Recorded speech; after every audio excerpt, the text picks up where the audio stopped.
आप सभी के भीतर बैठे परमात्मा तत्व को कोटि कोटि प्रणाम।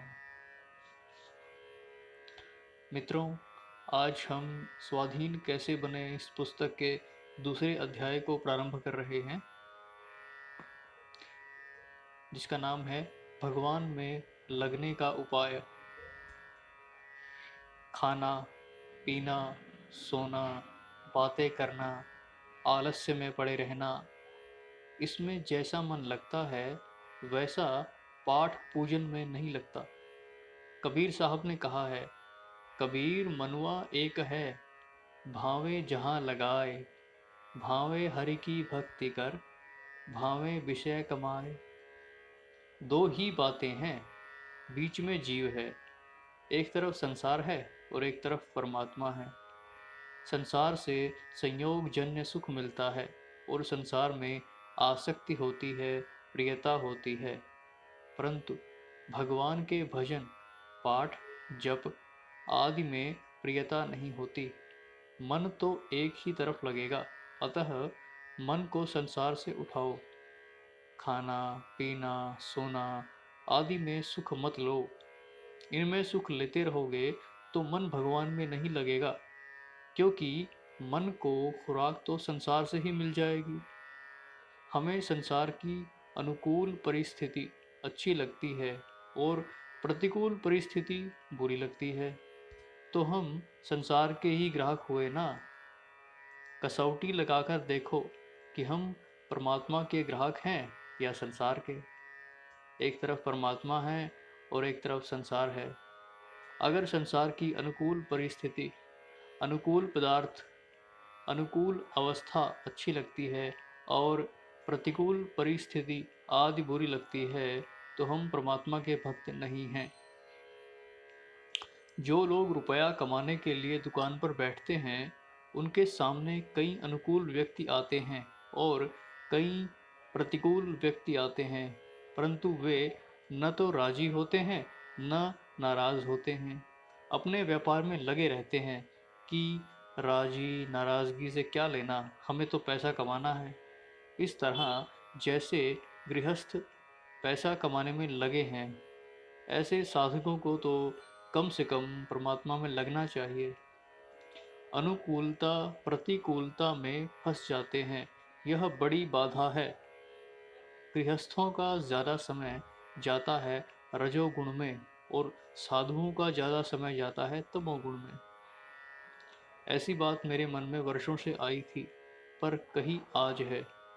आलस्य में, प्रमाद में, खाने पीने में, सोने में, इनमें साधुओं का ज़्यादा समय जाता है। क्या करें बताओ? स्वयं आप अपने को ठीक करो तो कर सकते हो और कोई उपाय नहीं है इसका। आप खुद ही बाबा जी बन गए। अब कौन कहे आपको? मैंने पुस्तक में पढ़ा है कि खुद में तो अक्ल नहीं और दूसरे की मानता नहीं, उसको कौन समझाए। अगर कुछ मिलता है तो परमात्मा ही मिलता है और कुछ मिलता है ही नहीं। परमात्मा के सिवाय कभी किसी को कुछ नहीं मिला, कुछ नहीं मिलेगा और कुछ नहीं मिल सकता। वहम होता है कि इतना धन मिल गया, इतना मान मिल गया, शरीर मिल गया, निरोगता मिल गई, विजय मिल गई, आराम मिल गया। बिल्कुल कोरा धोखा है। आज मरो तो कुछ नहीं मिला। आप लोग ध्यान दें, मिलना भगवान का ही है, उसके सिवाय और मिलना है ही नहीं। धन संपत्ति, मान सुख आदि में वृत्ति लगी रहेगी तो बेईमानी होगी, चालाकी होगी, ठगाई होगी, धोखेबाजी होगी और आगे इसका फल होगा दुख, नरक, 84 लाख योनियां। मिलना अगर देखा जाए तो परमात्मा तत्व के सिवाय मिलना कुछ है ही नहीं। श्रोता, प्रभु की कथा में मन लगाने से प्रभु की कृपा हो जाएगी क्या? स्वामी जी, भगवान की और भक्तों की कथा में अगर मन लगता हो तो बहुत ही उत्तम बात है। आप उसको तल्लीन होकर पढ़ो, सुनो तो भगवान की कृपा अपने आप हो जाएगी। भगवान के और भक्त के चरित्र में अगर मन लग जाएगा तल्लीन हो जाएगा तो कृपा किए बिना भगवान रह ही नहीं सकेंगे। कृपा जबरदस्ती होगी, भगवान और भक्त इन दोनों के चरित्र में मन लग जाएगा तो फिर एकदम ठीक हो जाएगा। हेतु रहित जग जुग उपकारी, तुम्ह तुम्हार सेवक असुरारी। स्वार्थ मीत सकल जुग माही, सपने हूँ प्रभु परमारथ नाही। केवल भगवान और उनके भक्त ये दो ही भला करने वाले हैं। तीसरे किसी व्यक्ति से, किसी वस्तु से, किसी परिस्थिति से, किसी योग्यता से आपका भला हो जाएगा, यह बात है ही नहीं। किसी से कुछ होने का नहीं, न धन से कुछ होगा, न मान से कुछ होगा, न बड़ाई से कुछ होगा, न मकान से कुछ होगा, न परिवार से कुछ होगा। होगा कुछ नहीं, केवल समय बर्बाद हो जाएगा। पास में रही हुई पूंजी खत्म हो जाएगी और मरना पड़ेगा। श्रोता: स्वामी जी, हम संत को ठीक ठीक जानते नहीं, तो क्या उनकी कृपा से सब हो जाएगा? स्वामी जी: उनको जानने न जानने की चिंता मत करो। उनको जानो या मत जानो, उनके कहने के अनुसार करो, हो जाएगा। क्यों? अभी होना चाहिए, अभी भगवान में मन लगना चाहिए, हो जाएगा, इसका क्या भरोसा। देखो भाई, मैं तो इसको धोखा मानता हूँ कि ये संत मिल गए, महात्मा मिल गए, गुरुजी मिल गए, इनकी कृपा से सब हो जाएगा, ऐसा मान लेता है पर करता कुछ नहीं। संत मिल गए तो तुम्हारे में परिवर्तन आना चाहिए ना।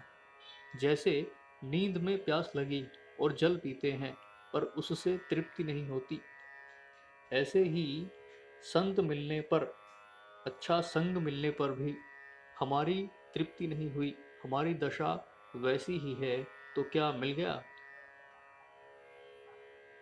हमारा जीवन बदल जाना चाहिए, भगवान जीवन भगवान में लग जाना चाहिए।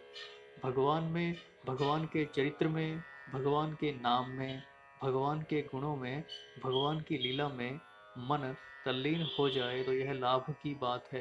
परंतु आजकल पाठ जप आदि करते हैं तो बारी निकालते हैं, ड्यूटी बजाते हैं, एक आफत मिटाते हैं। रोज़ाना इतना जप आदि करना ही पड़ेगा, नहीं करें तो संतोष नहीं होता। अतः पाठ भी कर लो, जप भी कर लो, इतना सुन लो तो एक आफत मिट गई, छुट्टी हो गई। उन्होंने कह दिया और हमने स्वीकार कर लिया, इसलिए पाठ करना पड़ता है, इतना जप करना पड़ता है, किसी तरह पूरा कर दो। पाठ पूरा हो गया तो अब पुस्तक बांध कर रख दो, आदि आदि। बालक पढ़ता है पर छुट्टी होते ही दौड़ता है कि चलो आफत मिटी। इस तरह पाठ जप आदि को आफत समझने से, भार समझने से लाभ थोड़े ही होगा। समय खाली पड़ा है पर भगवान की कथा आदि में मन नहीं लगता। यह मनुष्य के लिए बड़ा काला दिन है। समय बर्बाद करने से तो यही अच्छा है कि किसी काम धंधे में लग जाओ। सिद्धांत है कि परमात्मा के सिवाय मिलता कुछ नहीं, केवल धोखा होता है। चाहे आपके पास लाखों करोड़ों रुपए हो जाएं, चाहे आपके हजारों श्रोता आ जाएं और आपको नमस्कार करें, आपका आदर करें, पर मरोगे तो कुछ नहीं मिलेगा, क्योंकि यह मिलने की चीज़ है ही नहीं।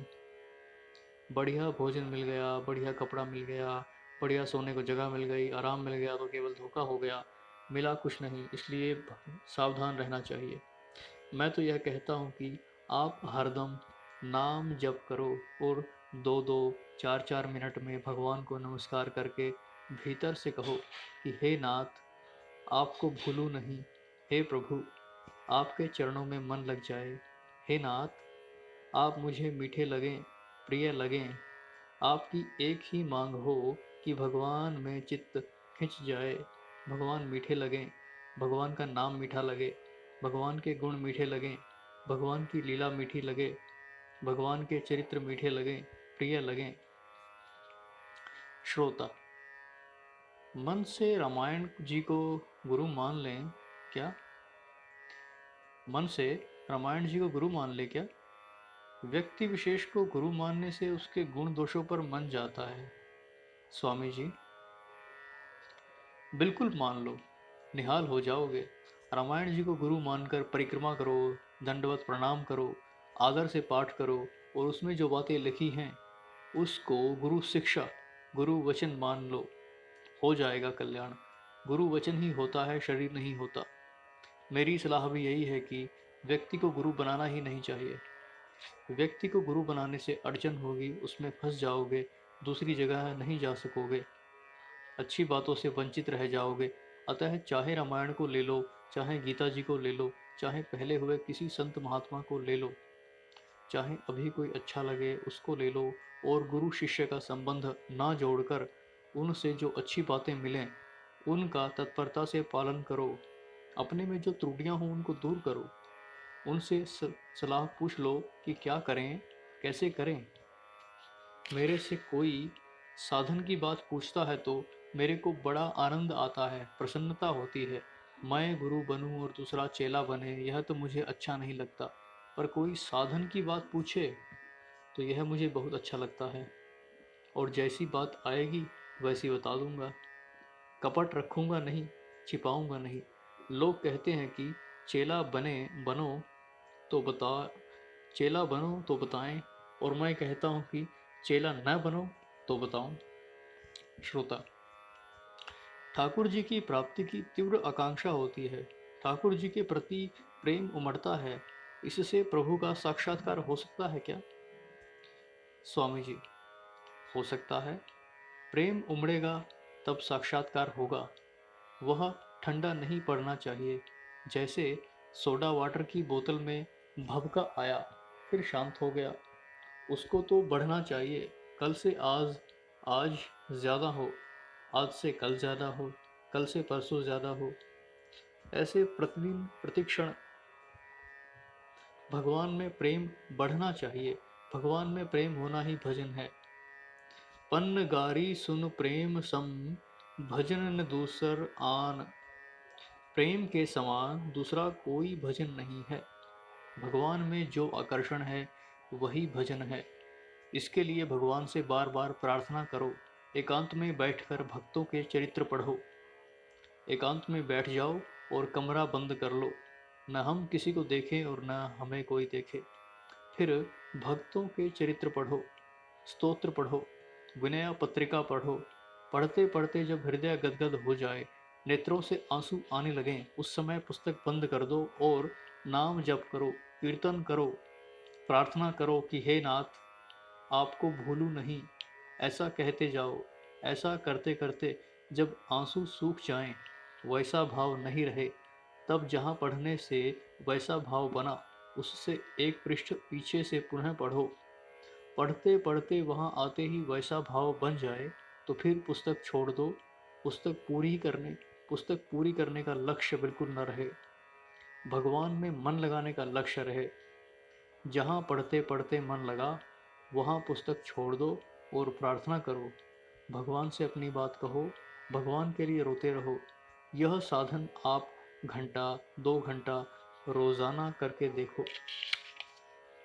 उस समय दूसरा कोई काम आ जाए तो उसको छोड़ दो कि अभी नहीं। करोड़ काम बिगड़ते हों तो बिगड़ने दो, पर भगवान का स्मरण मत छोड़ो।